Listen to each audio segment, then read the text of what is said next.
참미수님, 시편 22편 예수 그리스도를 위한 노래 시편 제 13강입니다. 22편은 1시간으로 이거 그냥 뛰어넘어가기는 너무나 소중한 시편이기 때문에 아마 몇 시간에 걸쳐서 아주 자세하게 여러분들한테 정말 완전히 씹어갖고 여러분들 입에 넣어드리도록 하겠습니다.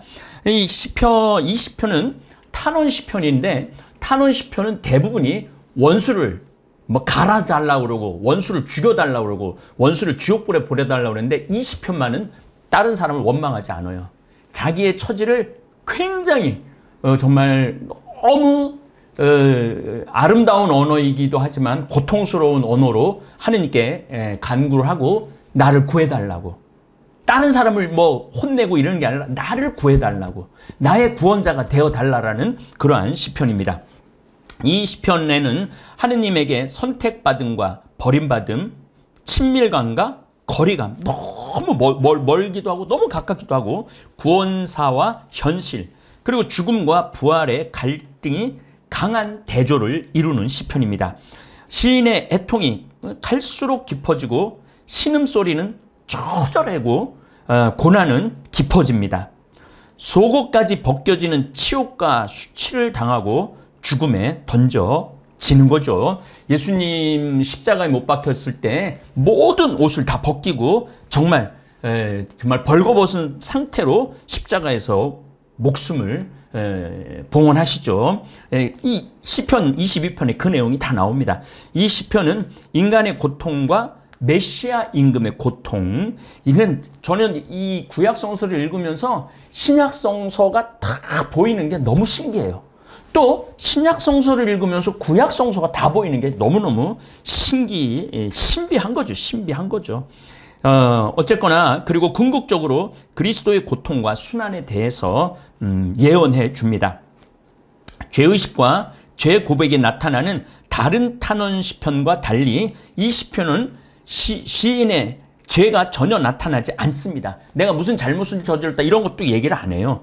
그는 모태에서부터 하느님께 맡겨진 존재입니다. 어찌 보면은 성모님의 이야기까지도 나온다고 생각을 하시면 됩니다. 그토록 그는 하느님께 깊은 신뢰를 갖고 있지만 처참하게 고통을 겪죠. 여기 시편에서는 이제 그런 얘기는 안 나왔지만, 물론 이제 이사야 예언서, 이런 예언서들을 보면은 예수 그리스도의 모습이 나와요. 우리의 죄를 대신 짊어지고 정말 고통스럽게 죽는 얘기가 이사야 예언서에 나옵니다.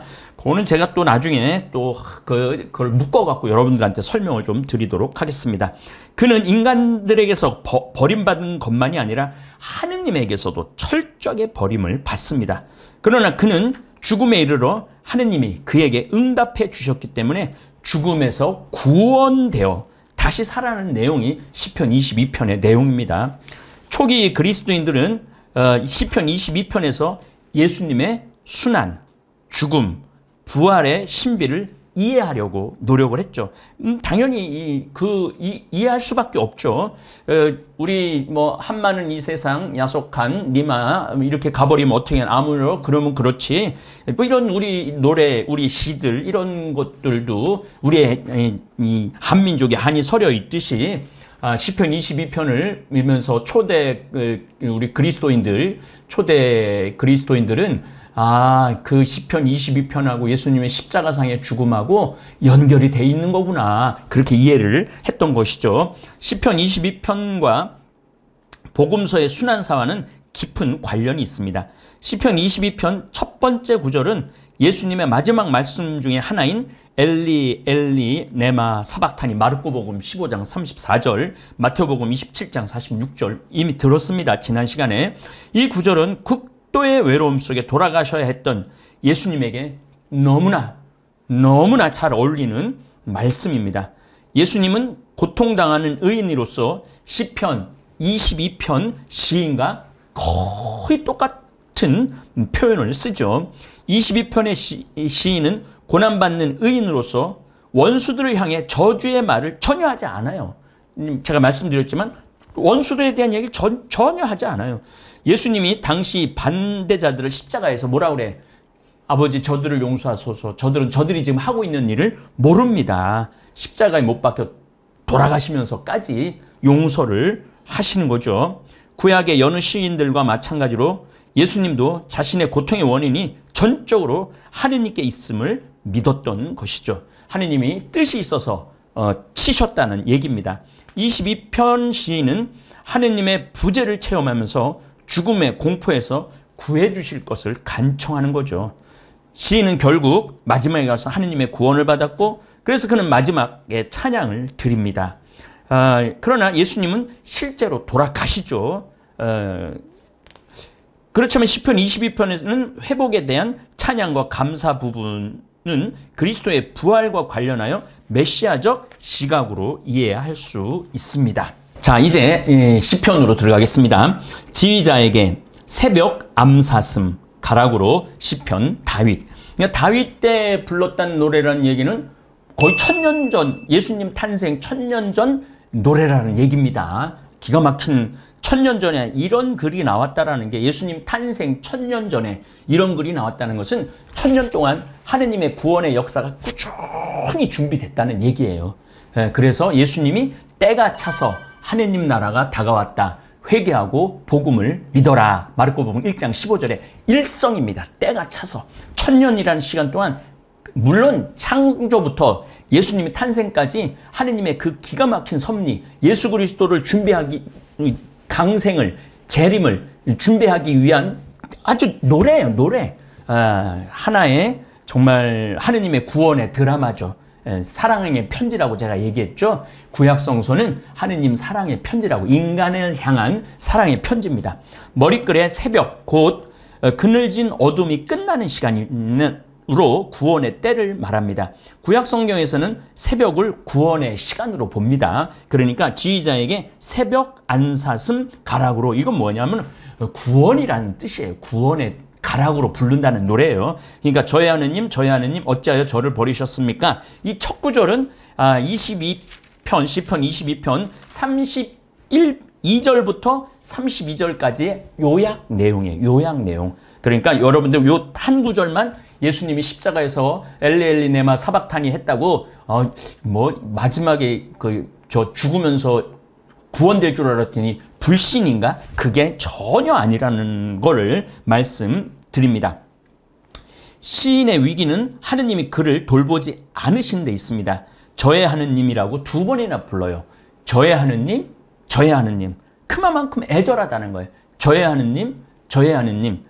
그냥 저의 하느님 어찌하여 저를 버리셨나이까 이렇게 하는 거랑 저의 하느님, 저의 하느님 어찌하여 저를 버리셨습니까?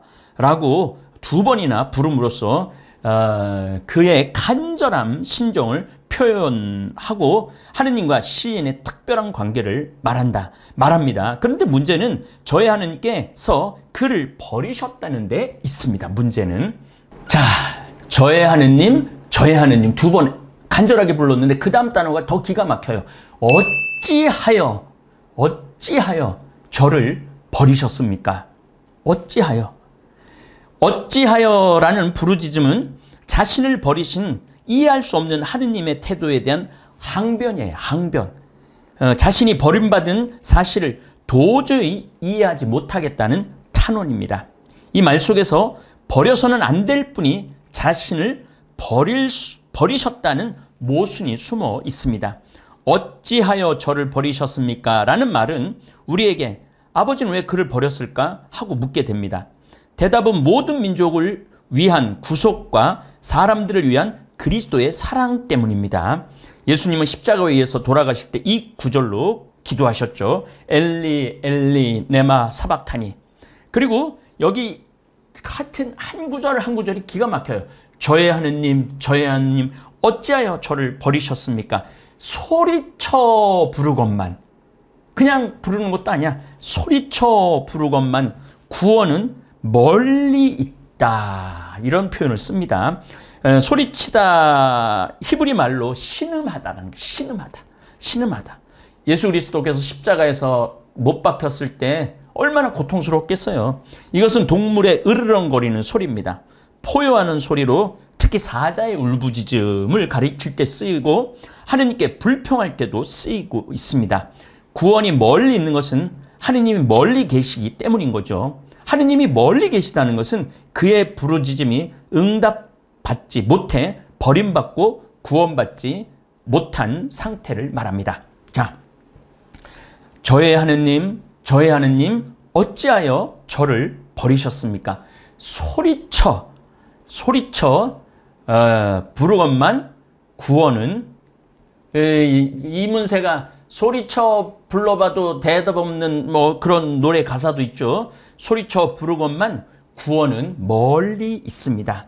저의 하느님 온종일 외치건만, 그냥 새벽부터 노래를 부르는데 온종일 외치건만 당신께서 응답하지 않으시니 밤까지도 소리 지른다는 거예요. 저는 밤에도 잠자코 있을 수가 없습니다. 이런 얘기를 합니다.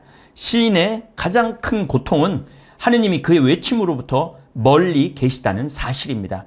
온종일 외쳐도 응답하지 않으시는 상황은 무서운 하느님의 부재, 침묵을 표현합니다. 여러분들 기도할 때 하느님이 대답하지 않는 것 같고 나의 삶이 점점 어두움으로 들어가는 것 같을 때 여러분들의 그 고통, 그 공포, 그런 느낌을 이 시인은 지금 노래하고 있는 거죠. 그러나 그는 포기하지 않고 하느님이 응답할 때까지 밤에도 잠자코 있을 수 없다라는 표현을 합니다. 깊은 고독 속에서도 그가 외칠 수 있는 것은 근본적으로 믿음이 전제되어 있기 때문이에요. 그러니까 끝까지 하느님이 대답하지 않아도 난 끝까지 하느님을 부르겠다는 거야. 저의 하느님 어찌하여 저를 버리셨습니까? 소리쳐 부르건만 구원은 멀리 있습니다.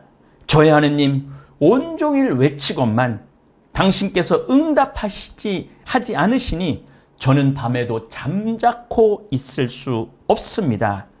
그 다음에 여기 참 그렇게 하느님이 이 대답을 하지 않는데 이 시인은 그러나 당신은 거룩하신 분이라고 얘기를 합니다. 그러나 당신은, 이 그러나는 전환점을 나타내는 뜻입니다. 그러나 당신은 거룩하신 분,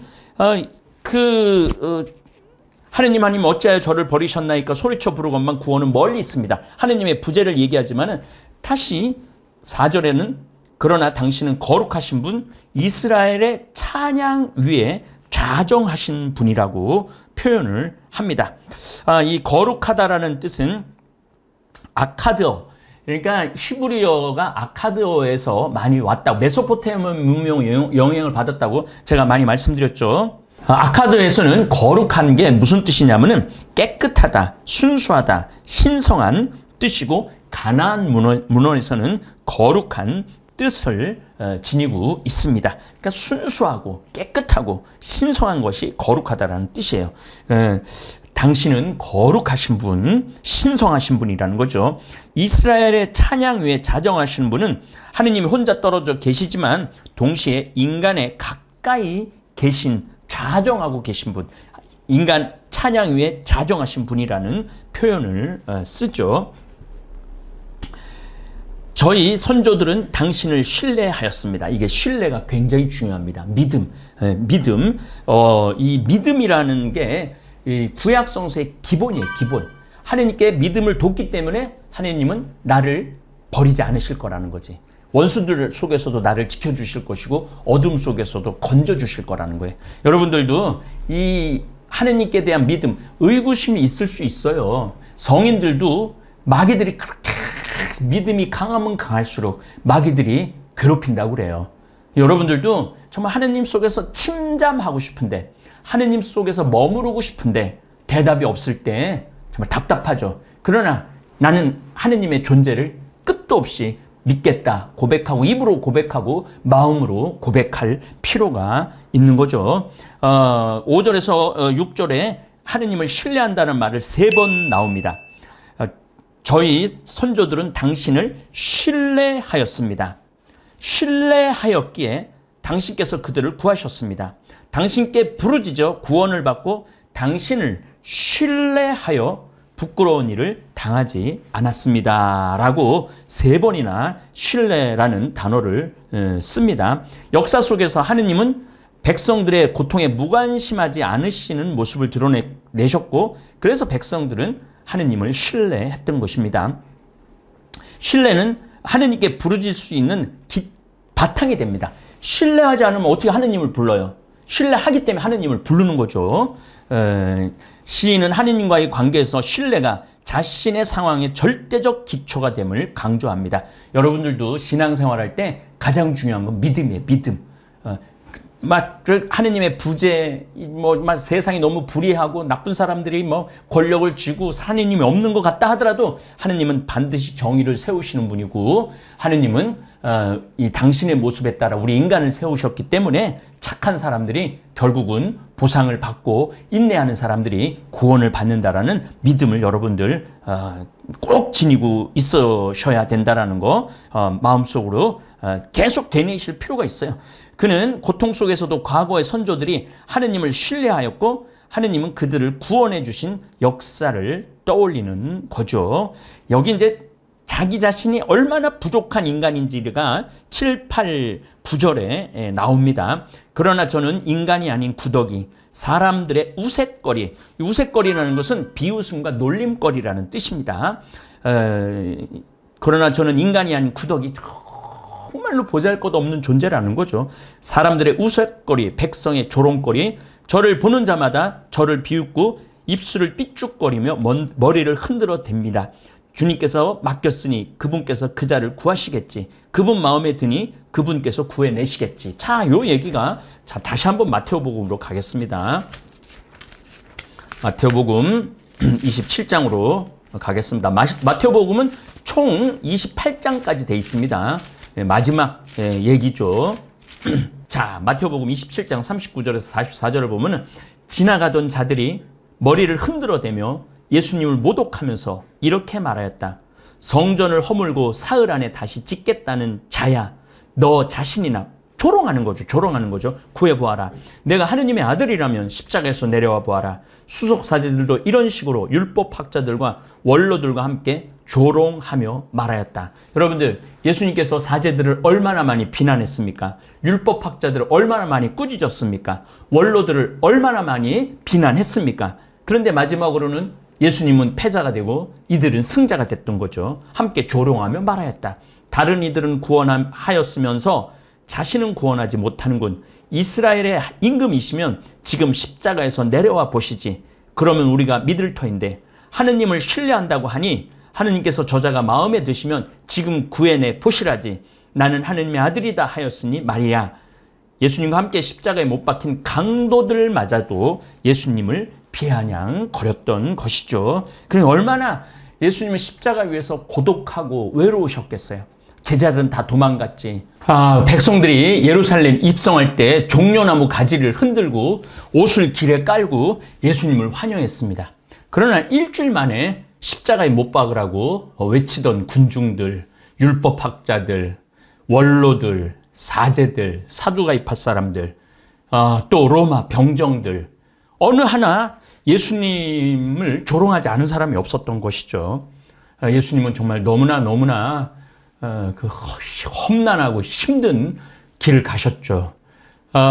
제자들은 도망가고 뒤에서 몰래 숨어서 예수님 가는 거를 지켜볼 뿐이었습니다.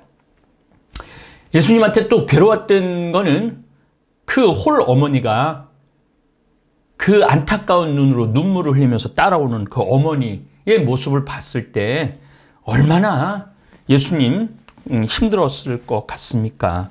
요한복음을 보면은 참 기가 막힌 표현이 나옵니다. 군사들은 예수님을 십자가에 못 박고 나서 요한복음 19장 23절을 말합니다. 군사들은 예수님을 십자가에 못 박고 나서 그분의 옷을 가져다가 네 몫으로 나누어 저마다 한 몫씩 차지하였다. 시편 22편, 요건 나중에 다시 한번 볼 겁니다. 18편에 18절에서 20절까지 19절까지 보면은 제 뼈는 낱낱이 셀 수 있게 되었는데 그들은 저를 보며 좋아라 합니다. 제 옷을 저희끼리 나누어 가지고 제 속옷을 놓고서는 제비를 뽑습니다. 기가 막히죠? 요한복음 19장 여기에 나오면은 이 얘기가 나옵니다. 군사들은 예수님을 십자가에 못 박고 나서 그분의 옷을 가져다가 네 몫으로 나누어 저마다 한 몫씩 차지하였다. 2000년 전에 옷이라는 것은 생명하고 거의 같은 겁니다. 옷이 없으면 곧 얼어 죽는 것이었기 때문에 옷 한 벌 천 자체도 굉장히 귀중한 거죠. 속옷도 가져갔는데 그것은 솔기가 없어 위에서부터 통으로 짠 것이었다. 그래서 그들은 서로 이것은 찢지 말고 누구의 차지가 될지 제비를 뽑자 하고 말하였다. 그들이 제 옷을 저희끼리 나누어 가지고 제 속옷을 놓고는 제비를 뽑았습니다. 시편 20편 19절에 나오는 내용이죠. 하신 성경 말씀이 이루어지려고 그리 된 것이다. 그래서 군사들이 그렇게 말하였다. 예수님의 십자가 곁에는 그분의 어머니와 예수님의 어머니와 이모 클레오파스 아내 마리아와 마리아 막달레나가 서 있었다. 예수님께서는 당신의 어머니와 그 곁에 선 사랑하시는 제자를 보시고 어머니에게 말씀하셨다. 여인이시여, 이 사람이 어머니의 아들입니다.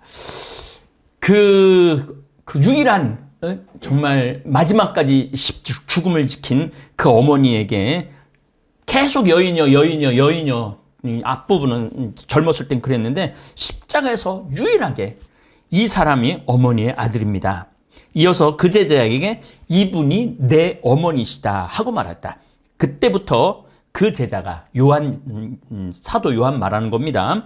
그 제자가 그분을 자기 집에 모셨다라는 구절이 나오죠. 그래서 예수님이 개신교에서는 예수님이 형제가 8이다 이렇게 얘기했는데 이게 있을 수 없는 일이에요. 왜냐하면은 그때 당시에 효도를 하지 않으면 돌에 맞아 죽었어요.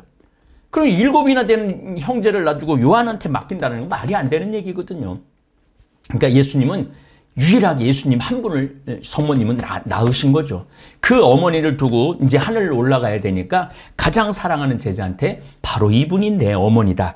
그 제자가 그분을 자기 집에 모셨다. 이런 얘기가 우리가 성소를 통해서 얼마나 성소가 오묘하고 아름답고 신비한지 엿볼 수 있습니다. 이제 그러나라는 말이 또 한 번 더 나와요. 시편에.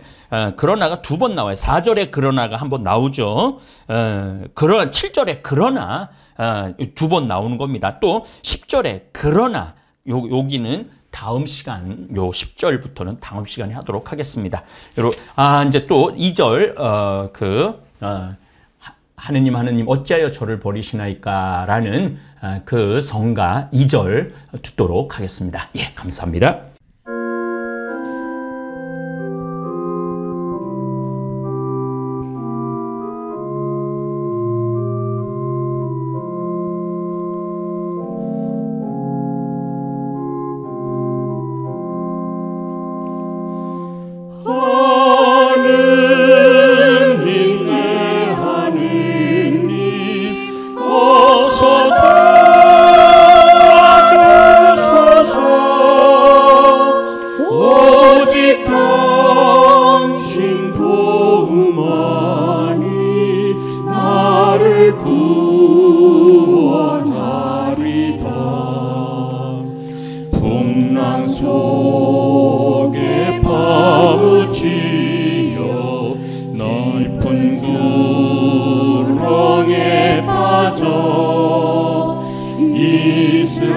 이스라엘 한가운데 야훼님 찬미하며